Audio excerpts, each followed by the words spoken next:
My professional curiosity about other people's jobs started years before I was even a journalist. It was when I first read the book, Working. People talk about what they do all day and how they feel about what they do. It was written in the 70s by radio broadcaster and oral historian Studs Terkel. He set out to capture people's personal accounts of what their jobs are like Dolores the waitress, Roberto the farm worker, Pauline the film critic, or Elmer the gravedigger. In the introduction, Terkel says, it is about a search, too, for daily meaning as well as daily bread, for recognition as well as cash, for astonishment rather than torpor. In short, for a sort of life rather than a Monday through Friday sort of dying. I was fascinated by these ideas about what is sought and, if we're lucky, found in work. Who wouldn't want the way they spend countless hours of their daily lives to mean something? From the Gert Boyle Studio, I'm Jen Chavez, and this is The Evergreen, a podcast from OPB about the place you call home. All these things come to my mind every time we set out to interview another Pacific Northwesterner with an interesting job for our At Work With series. And today, we're back with 3 more At Work With stories, where we ask people your questions and our own about what it's like to do what they do and what it all means to them. For our first interviewee, work means helping community members feed their families during tough times. No one should ever, live a day without eating something. With costs of living outpacing wages and grocery prices on the rise, more Oregonians are facing hunger. The uncertainty of food benefits like SNAP has made things even harder. Food pantries have been crucial lately. So I visited one to meet a food pantry worker who's passing on help that she got growing up to others who need it. In downtown Cornelius, not far from City Hall, decals on a storefront's gleaming window spell MERCADO. Hi, I'm Gladys. We're here at the Centro Mercado Food Pantry. I'm just going to give you guys a little tour of inside. Gladys Vasquez has been a staff member here for 2 years. This food pantry is a program of the Washington County Latino organization Centro Cultural. We've caught Gladys first thing Monday morning. So this is normally where we have people line up inside once we are open. They'll just wait here until we get them in through the whole process of them getting their food. This place looks like a small grocery store, but everything is free.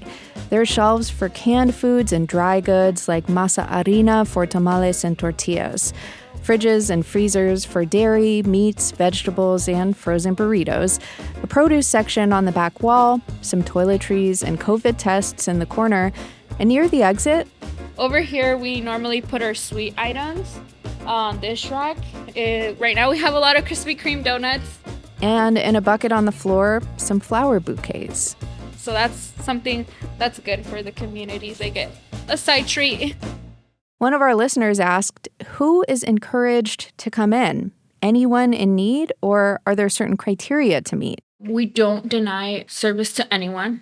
Whoever is in need is welcome. We don't know your situation. We can't judge you guys.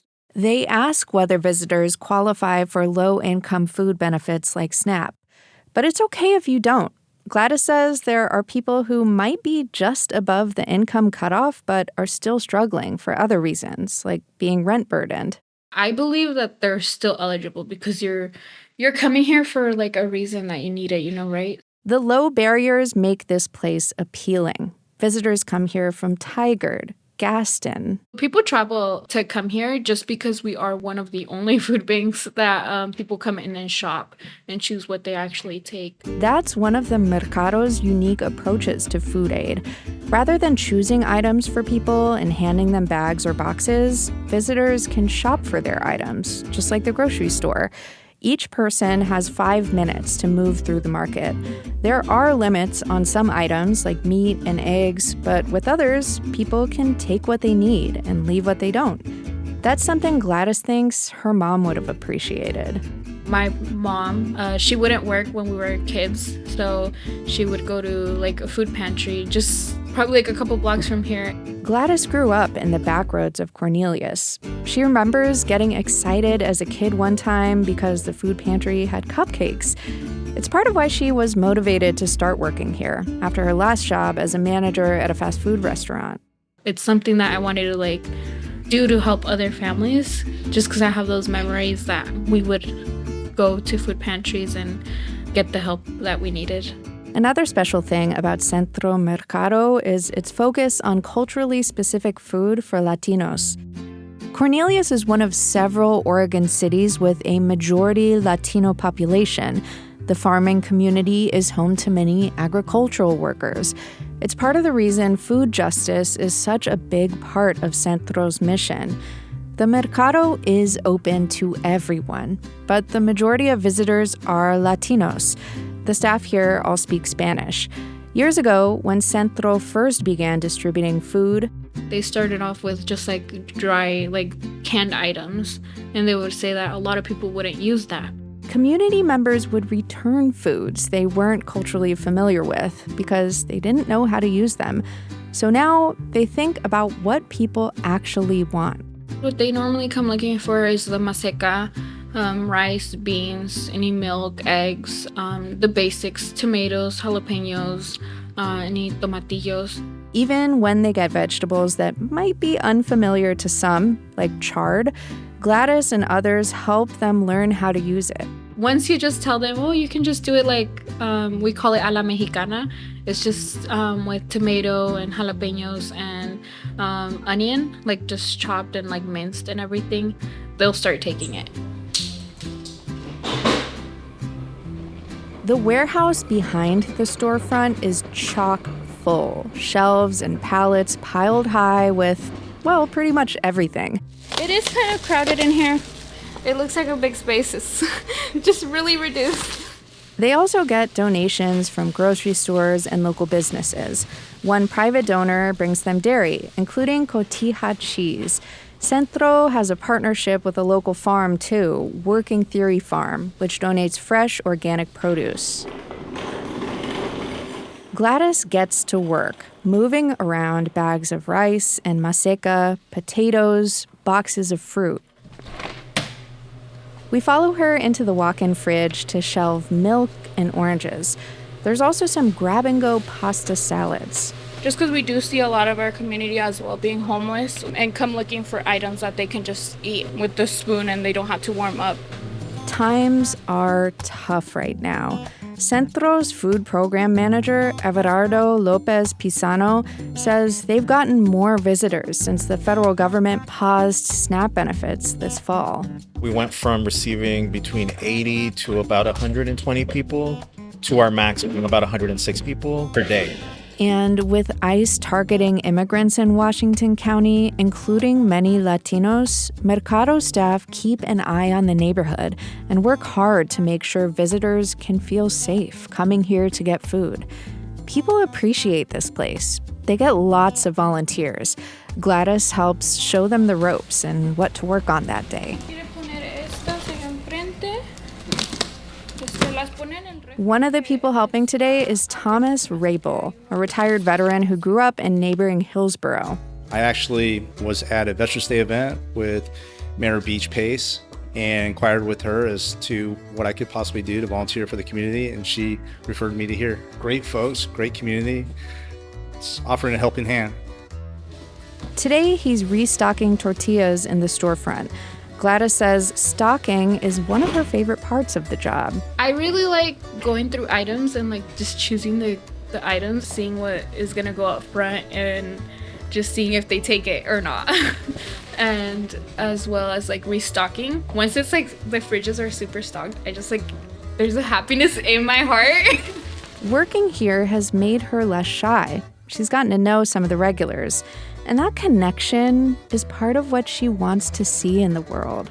Like, for example, in Mexico, I know that they live in the, like, they say pueblo, in the city. They're all closer, like, oh, like, tú eres hija de tal persona, or tú eres, like, you're blank's daughter, and you like they all know each other, they all talk, and it's just like once you start to get involved with the community, you kind of have that connection as well. You kind of think like, this is the community I want. As for food, she wants people to have what they need without shame. No one should ever live a day without eating something. I don't know, a lot of people actually see this as maybe like something that they don't want to be seen at. They just don't, dirían de vergüenza, of embarrassment. So I think like it's something that you shouldn't be embarrassed of. So I'm hoping that's like something that people start to understand and change that, and they're more than welcome to come here. Coming up after a break, we head from the aisles of the market to the trails of the forest for an At Work With story about a person who works in the great outdoors. Thanks for listening to The Evergreen, our podcast from OPB about the place you call home. I love getting to share new stories about people's jobs and what their work lives are like with you all. As I mentioned, I am intensely curious about this stuff, and now it's your turn to answer some questions. Okay, what was your first job, and what do you most remember about it? It could be something big or small, profound or mundane, meaningful or funny or annoying. My first job was at a fast food restaurant across the street from my high school, and one thing I remember is getting scolded on my first day about giving people too many fries with their order. What about you? Let us know. Send us an email at theevergreen@opb.org. And while you're at it, we are always open to suggestions for what jobs to cover in our At Work With series next. Whether it's just a certain type of job or you have a specific person you think we should interview, send us your ideas. Thanks. And now, back to work. If you hop on the number 35 bus in downtown Portland, within 15 minutes, you'll be deposited at the gates of Tryon Creek State Natural Area. It's a little slice of calm away from the hustle and grind of everyday life. But what if this was your everyday hustle and grind? Super happy to be here now, and I kind of have to pinch myself like once a week that I'm here. For our next At Work With story, our friend Lillian Kerbake from OPB's Weekend Edition hiked the trails to learn what it's like to have this forested canyon as your office. My name is Rhett Wilkins, and I'm a park ranger, and this is Tryon Creek State Natural Area in Portland, Oregon. Keeping Oregon state parks healthy takes year-round work. No day looks exactly the same. I would say there is no normal, being a ranger here at least. In the busy summer season, the park staffs up with seasonal workers to help maintain their 13 miles of trails. So it is far busier in the summer. That's the primary reason we have so many seasonals come on or extra staff. But the truth is, with projects, you know, whether we're doing trail maintenance or construction, we usually do that in the winter. Wilkins grew up next to the forest and started as a seasonal worker. He became one of Tryon's 4 full-time rangers in 2023 and passed the licensing Oregon requires for state rangers, called the Post, the same year. On this chilly, dry November day, Wilkins has a list of projects longer than there is daylight. First up, we head off-trail to check in on a planting project done by volunteers last fall near a beaver dam. And on both sides of the creek, we cleared Himalayan blackberry and put thousands of plants in here. We found that the beavers were eating the plants. So we came back again and then caged them all. So you can see, if you look hard, you can see a bunch of cages over here. Oregon's state animal is both a perk and a workplace hazard, as Wilkin knows from his tumble into a beaver burrow. But all the water leaf and creeping buttercup was grown over, so we couldn't see it. And I fall in the hole, and my left leg goes all the way in until, like, you know, the rest of my body stops me, and my foot never hit the ground. It was just dangling in the air. But when you're in beaver habitat and you're walking along the bank, you need to be really careful because they do weird things to the land. Beavers may complicate planting or swallow a ranger's leg whole, but they're not the only factor shaping what gets planted at Tryon. One OPB listener wanted to know if rangers have to balance native planting species with what makes the park look good for visitors. Sometimes we balance it with aesthetics. So sometimes it simply makes sense to put in the native species so that everything kind of looks like it should look or looks like what's adjacent to it. And hopefully that's aesthetically pleasing if you are enjoying the park you came to anyways, right? But there are some areas where we'll go out of our way to make it more aesthetically pleasing. So a good example of this is a high bridge, the bridge we came over on. That is an intersection of 3 trails, and it's kind of central in the park. It's the main trail you come out of from the nature center. So it tends to be a hub. We took the blackberry out. We did lots of native species, many of which are right here, and added, which is native in the park, but it's harder to find, added red flowering currant to be really pretty because it's such a hub. Those same considerations extend to wildlife, which is why pets are required to be on leash in this natural area. There are rules that we sometimes wish didn't exist because we have to enforce them all the time. The number one rule enforcement issue we have at this park, and every park's different in every way, is dogs off leash. And occasionally cats, too. I heard some scratching on the tree. So I look up to see what woodpecker is up there, and there's a cat about 15 feet up in the tree on a long, thin leash. Wilkins says humans end up being the most challenging parts of enforcement, though. I would say humans are one of the best parts of the park, but what I will say is most humans at some point have really bad days, and struggle. And those can be the worst days on the job. A rule enforcement situation where hostility and safety is coming into play and the police need to get involved. That's hard. Yeah, so you can see some really emotional things. You might see an animal being abused. You might see another human being abused. Your safety might be threatened. That kind of stuff is the worst day. Luckily, today isn't one of those bad days. But Wilkins does have another thing on his never-ending to-do list: felling some trees before sunset. We hike across the park to meet up with a fellow ranger and staff members from the nonprofit Friends of Tryon Creek. There's no single background or education that makes a ranger. Wilkins' coworker, Ranger Nicholas Aya, came from general contracting, which makes him the best sawyer. Nick's the best of us. That's not true. That's my phrase, and I say he's the best of us. He's stealing my material. Aya will be wielding the saw today while the others keep the path clear. Crew supporting the sawyer needs to do everything they can to give them that space that is theirs to focus on such a dangerous task. Clear! All right, we've got all clears. I'm going to fire up, going for a face cut. They'll only cut trees when they need to prioritize human safety, like when a snag might fall onto a path. Balancing humans and nature is always part of the job.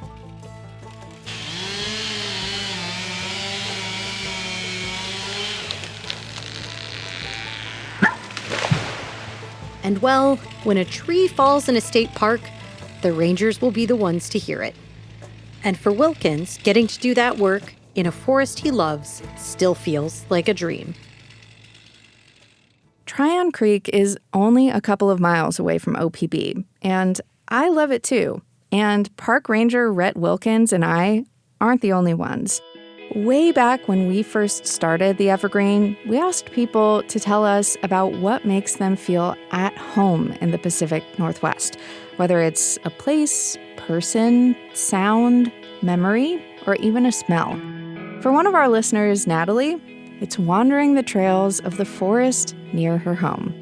I'm Natalie De Silva, and we're here at Tryon Creek State Natural Area in southwest Portland. And this is a place that for a long time I've been calling my second home. This is a temperate rainforest, and I was just amazed that here within the city of Portland, there's this beautiful forest, and that, wow, the trails just go on forever. I come here maybe 2 or 3, maybe 4 times a week to walk. I lead hikes for the public. I really feel that I want to help others appreciate, understand, and learn to love the natural environment.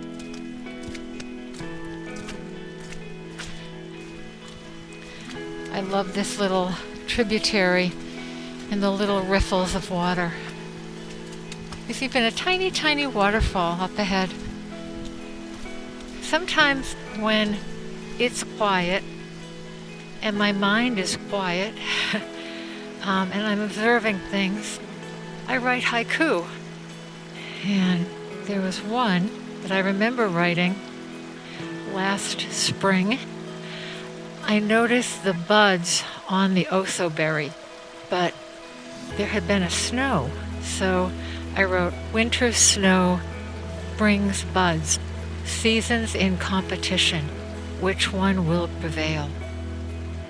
When I come to a place like this, I really feel like I've come home. I never feel lonely. I like to hike by myself because I'm out here to experience this place and learn about it. And in doing that, I feel like I learn about myself, what's really important to me, and the person who I want to be in the world. Thanks again to Natalie De Silva for that lovely audio postcard from 2024. And we'll link to our episode with more audio postcards about things that make us feel at home in our show notes. For our last At Work With story today, we're heading back inside to pump some iron.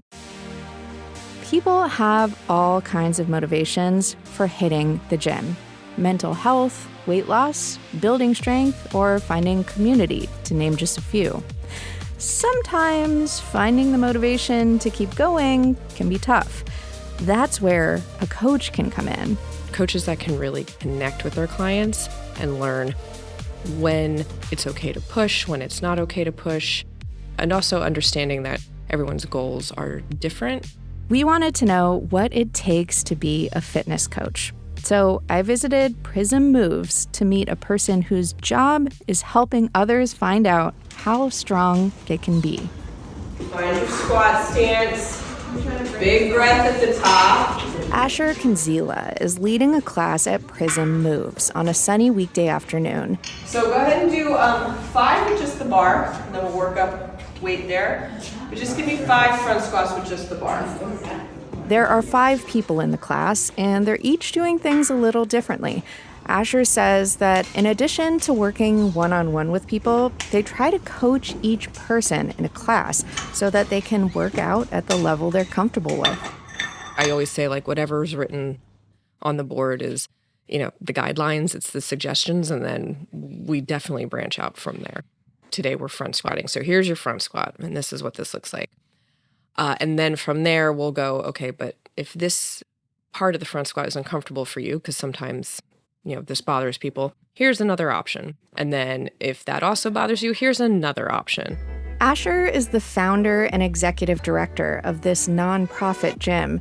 Prism Moves is focused on making fitness affordable and accessible, especially for LGBTQ+ and BIPOC communities. Before I opened Prism, I was working at other gyms, and I had my own personal training business where I was working out of other spaces. And a lot of my clientele were women, humans in the queer community, humans that repeatedly told me they didn't have a space they felt safe in to work out as themselves.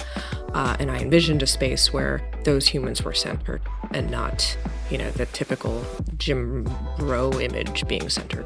I asked them what makes someone a good fitness coach. People that know how to listen to their clients, coaches that can really connect with their clients and learn when it's okay to push, when it's not okay to push, and also understanding that everyone's goals are different and that not everybody's goals needs to be weight loss or looking a certain way or competing.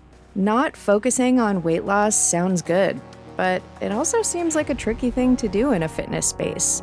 Asher explained a bit about how that works for them. Instead of focusing on weight loss, we focus on your body getting stronger. They look at how much someone can lift or a particular movement they can do and how that changes over time. So you get to see your progression strength-wise. Focus more on what you can do versus the weight that you've lost. A listener asked for advice about finding a fitness coach who is a good match for them. We'll have a lot of people reach out and say, I want to work with a femme coach only, or I want to work with someone who has experience with gender-affirming surgery. So things like that. So the more detailed information you're willing to give us about, kind of what you're looking for, what your comfort levels are, the better we can match you to a good coach. Tristy Taylor was in the class Asher was teaching while I was there. She told me she's been coming to Prism Moves for about 5 years. I like to tell my age that it's 53. I also weigh 400 pounds as well, so those numbers feel important to share. Tristy also shared that she has been doing Olympic weightlifting and powerlifting for almost 2 decades. But when she went through menopause, she really needed some guidance. My body has changed a lot, so I had to literally change how I lift the bar, which sent me into a spiral of depression. She says the coaches at Prism really helped her adapt and see that she didn't have to stop lifting. She just needed to change the way she did it. The day I was there, she tried a new move during the class. She had been doing squats with some impressively large weights, and she moved over to a station that was set up a little differently. Instead of using a barbell to lift in front of her, she had the bar and the weight over one shoulder, so she was squatting with the weight behind her. She said it was a little scary at first, but Asher coached her through it. And then I want you to think about sitting butt down into it, kind of back a little bit. Oh, but my back is hitting this. That's okay. Sit, ooh, there you go. Woo! You're just sitting into it. Just sit down. Ooh, yeah. Ooh, these are gonna be good for you. Yeah, these are hard. Really good for you. Tristy says having a coach to help her figure things out in real time is key to finding success with something new in the gym. I love when there's a new exercise that I've never heard of, and I love oh, can I do this? And often I can't in the beginning, and then it's fun to adapt. And I like that kind of problem solving, instead of just giving up, oh, I can't do that. If I were by myself, I'd just be I can't do that.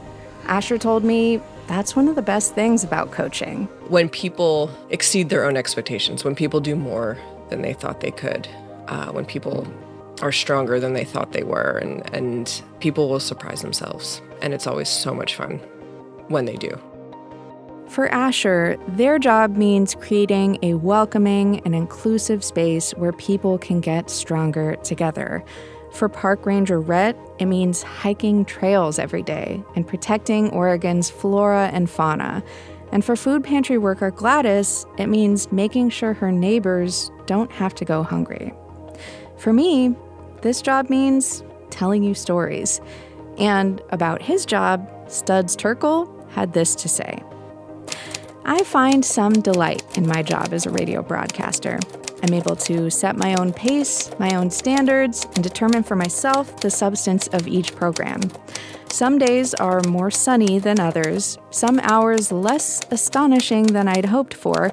My occasional slovenliness infuriates me, but it is, for better or worse, in my hands. I'd like to believe I'm the old-time cobbler, making the whole shoe. Though my weekends go by soon enough, I look toward Monday without a sigh. Thanks for joining us today for the latest stories from OPB's At Work With series, a collaboration between OPB's Weekend Edition and your friends here at The Evergreen, our podcast about the place you call home.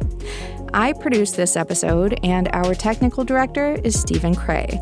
Layla Isbell mixed and mastered the episode. OPB's podcast team also includes Mia Estrada, Julie Sabatier, and Sage Van Wang. Lillian Kerbake, Julie, Mia, and I did the interviews you heard. The music in this episode is from Audio Network. And if you have a question for us, please reach out. Send us an email at theevergreen@opb.org. And don't forget to tell us about your first jobs and what At Work With stories we should do next. I'm Jen Chavez, and as Studs Terkel used to say, take it easy, but take it.